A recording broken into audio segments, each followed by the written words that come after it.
Dan pemirsa, selanjutnya kami akan ajak Anda mengetahui pantauan lalu lintas hari ini di sejumlah wilayah melalui pantauan CCTV Korlantas Polri. Ya, kita akan bergabung dengan Brigadir Putri Cikita di studio NTMC Polri. Halo Brigadir Putri, bagaimana pantauan arus lalu lintas di sejumlah titik di wilayah Indonesia melalui pantauan CCTV? Terima kasih rekan Camar dan juga rekan Galuh, dan selamat pagi pemirsa. NTMC Korlantas Polri kembali hadir untuk memberikan informasi seputar kondisi arus lalu lintas pada pagi hari ini, dan kita akan melihat lewat pantauan CCTV NTMC Korlantas Polri. Langsung saja kita akan memulai untuk melihat kondisi lalu lintas pagi hari ini di kawasan Jembatan Layang Mampang, Jakarta Selatan. Lalu lintas di jalur flyover arah Tendian menuju Pancoran terpantau masih mengalir lancar. Sementara untuk di jalur arteri, lalu lintas dari arah Pancoran yang akan menuju ke arah Kuningan terpantau cukup ramai. Imbas dari terus meningkatnya jumlah volume kendaraan di jam berangkat perkantoran pagi hari ini, namun secara umum masih dapat mengalir lancar.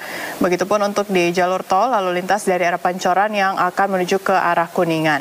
Harap para pengendara untuk tetap waspada dan jaga jarak aman kendaraan Anda, serta jaga kecepatan maksimal kendaraan Anda. Dari Jakarta Selatan, kita akan melihat CCTV di kawasan Selipi Palmerah, Jakarta Barat. Lalu lintas dari arah Semanggi akan menuju ke arah Grogol cukup ramai.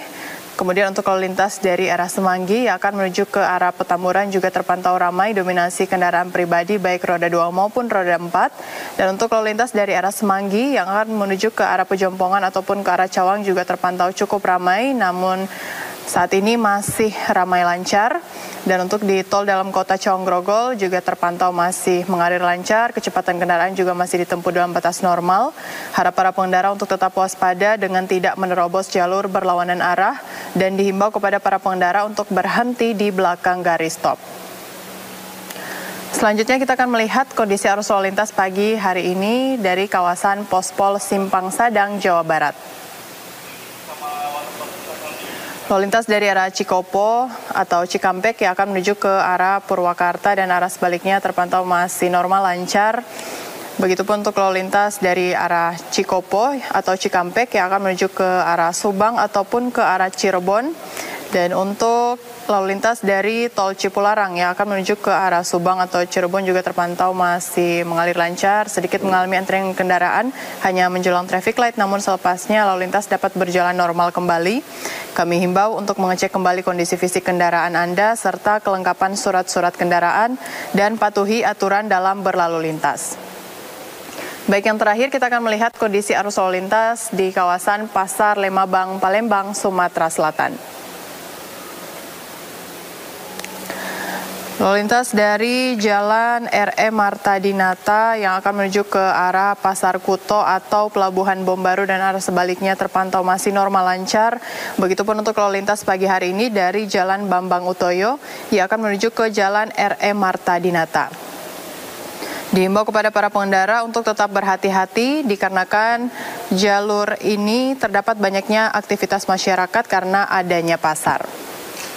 Pemirsa, sementara berdasarkan data IRSMS Korlantas Polri, angka kecelakaan lalu lintas di Indonesia 1 kali 24 jam terjadi sebanyak 226 kasus laka lantas dengan rincian 11 meninggal dunia, 17 luka berat, 165 luka ringan. Dari 226 kasus tersebut, 57% terjadi karena kecerobohan pengemudi. Untuk itu kami himbau kepada seluruh pengendara agar selalu mematuhi aturan dalam berlalu lintas. Dan untuk informasi kondisi arus lalu lintas selengkapnya, Anda bisa menghubungi call center kami di 1500669 ataupun layanan SMS Center di 9119. Stop pelanggaran, stop kecelakaan, keselamatan untuk kemanusiaan, dan salam presisi. Demikian informasi yang dapat kami sampaikan, semoga bermanfaat. Kembali ke rekan-rekan di studio. Baik, terima kasih Brigadir Putri Cikita atas laporannya. Selamat bertugas kembali dan salam presisi.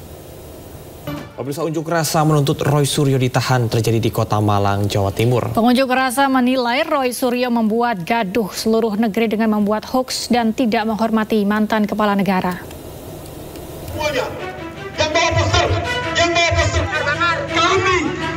Unjuk rasa meminta Roy Suryo ditahan digelar oleh masyarakat militan pecinta Jokowi di depan gedung DPRD Kota Malang, Jawa Timur. Para pengunjuk rasa membakar ban dan meneriakkan sejumlah tuntutan. satu-satunya yang meresmikan Hari Santri Nasional. Pengunjuk rasa menilai Roy Suryo telah menyebar hoaks dan fitnah pada Presiden RI ke-7. Menurut mereka, tindakan yang dilakukan Roy Suryo merupakan tindakan tak beretika dan membuat gaduh negara. Selain meminta Roy Suryo ditahan, pengunjuk rasa juga meminta tokoh politik dan pensiunan jenderal agar menghormati proses demokrasi. Kami mengharapkan adanya proses penegakan hukum karena kami menilai kehadiran daripada Roy Suryo telah membuat gaduh Republik ini. Selain itu, sebagai masyarakat yang merasa bahwa Presiden Joko Widodo telah berjasa kepada kami, apalagi kemarin pandemi COVID ya Mas ya, itu kan masyarakat betul-betul kesusahan dan Pak Jokowi hadir dengan solusi yang sangat membantu masyarakat. Sebelumnya Roy Suryo melontarkan tuduhan ijazah palsu kepada Jokowi. Ia menguatkan argumennya dengan hasil analisa forensik digital yang dilakukannya. Dari Malang, Jawa Timur, Denny Irwansyah, iNews melaporkan. Pemirsa, dalam dialog rakyat bersuara yang dipandu Aiman Wicaksono, pegiat media sosial Dr. Tifauzia Tiasuma secara eksklusif menjelaskan sejumlah kejanggalan antara foto di ijazah Joko Widodo yang beredar di internet berbeda dengan wajah Presiden ke-7 Indonesia Joko Widodo. Ya, kalau foto, kalau dari sisi orang yang mendalami anatomi, seorang dokter itu sudah bisa membedakan. Kami punya keahlian, katakanlah ya, punya keilmuan untuk membedakan apakah foto ini, walaupun ini foto katakanlah mungkin sekitar 30-40 tahun yang lalu misalnya gitu ya, dengan foto masa muda yang orang yang sama-sama bernama Joko Widodo, yang 10 tahun kemarin itu menjadi presiden, ini jelas bukan foto beliau. Jarak antar mata ini akan sangat sulit dioperasi plastik. Karena ini perangkatnya kan banyak ya, kompleks kan. Jadi jarak antar mata ini kita bisa bedakan apakah mata foto di sini dengan mata foto di sini tuh orang yang sama atau tidak, itu satu ya. Kemudian kedua adalah dari tulang hidung. Tulang hidung ya. Jadi saya tidak mempersoalkan cuping hidung yang beda sekali ya dengan foto ini. Ini cuping hidung kan tipis mancung. Sedangkan fotonya Presiden Joko Widodo itu kan membesar di bawah begitu ya. Tapi ini kita bisa hilangkan ya faktor yang jelas untuk dilakukan face recognition adalah panjang tulang hidung. Panjang tulang hidung nggak bisa dimanipulasi. Kan 3 ya gigi. Giginya Pak Jokowi itu kan kita kenal sekali karena beliau sering sekali tertawa dan tersenyum kan. Giginya beliau itu kan tidak rapi gitu. Ada yang gingsul dan sebagainya, dan mohon maaf ya, bentuk gusinya juga beda. Karena kalau beliau itu tersenyum atau tertawa itu gusinya kelihatan. Sementara itu kuasa hukum relawan Jokowi Rusdian Syah menilai apa yang disampaikan Dr. Tifa, Roy Suryo, dan Rismon sebagai tindakan penghasutan hingga berujung melaporkan ketiganya ke polisi. Hal itu diungkapkan Rusdian Syah dalam dialog rakyat bersuara yang dipandu Aiman Wicaksono. Sepakat ya bahwa sebagai ilmuwan kita wajib menghadirkan fakta ya. Tapi ada tapinya Mas Aiman. Apa itu? Sumber data itu juga harus dari sumber yang kredibel. Tadi skripsi kan udah Sebentar. Tadi dikonfirmasi dapat dari Dian itu. Ya kan? Oh, yang PSI tadi. Bukan dari Jokowi yang memiliki. Enggak sebentar. Justru itu saya bilang. Makanya kalau Anda ingin menggunakan ya kapasitas Anda sebagai ilmuwan, ada etika ilmiah. Apa itu?